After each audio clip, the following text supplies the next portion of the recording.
আমি সবগুলা দেখে ঠিক ফটো তুলে দিছি। ধন্যবাদ আপনারে। সাবধানে রাস্তাঘাটে দেখে শুনে আসবেন। কি পছন্দ হয়েছে? বিয়ে করবি? তুমি বলে কি কইতেছো? আমি কেন বিয়া করবো? তাহলে তুই মায়ের প্রতি এত পিরিত দেখাইতে গেলি কেন? তোবা তোবা তোবা তোবা, তুমি বলে কি কইতেছো? আমি তোর কি হই? তুমি তো আমার একমাত্র লক্ষ্মী বউ, আমার সোনা পাখি।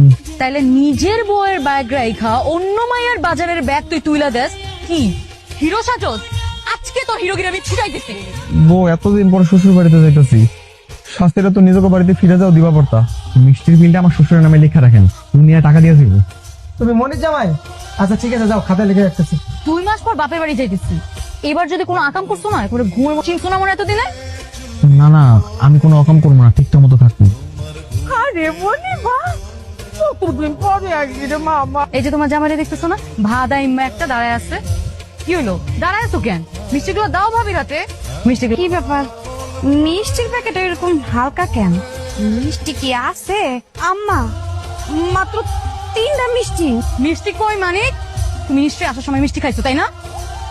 জিভে পানি বসছিল তো, পরে একটা একটা করে খাইছি। বাবা আমার বাসান, আপনি কোন ডাইনি মে আমার মাইরে লইব, সকালে আমার মার। মিষ্টি কিনা সব মিষ্টি খাইয়া খালি প্যাকেট নিয়ে কেউ শ্বশুর বাড়িতে আসে? এই সকালবেলা মিষ্টি কেনার সময় পকেট টাকা না দিয়ে আমার কথা কে বাকিতে মিষ্টি আনছো? তুমি টাকা না দিয়ে মিষ্টি কিনতো? আমি টাকা কই পাবো? তুমি তোমার টাকা দিছিলা, আমার পকেটে তো 1 টাকাও ছিল না। টাকা না থাকলে মিষ্টি না কিনতে, মিষ্টিতে কিনতে হবে এমন তো কোনো কথা নাই। তাই বলে তুমি আমার শত্রুর দোকান থেকে আমার নাম বাকিতে মিষ্টি আনবা? তোর জামাই শ্বশুর বাড়িতে আছে, শ্বশুর বাড়ির নাম করে বাকিতে মিষ্টি নিয়ে আসছে।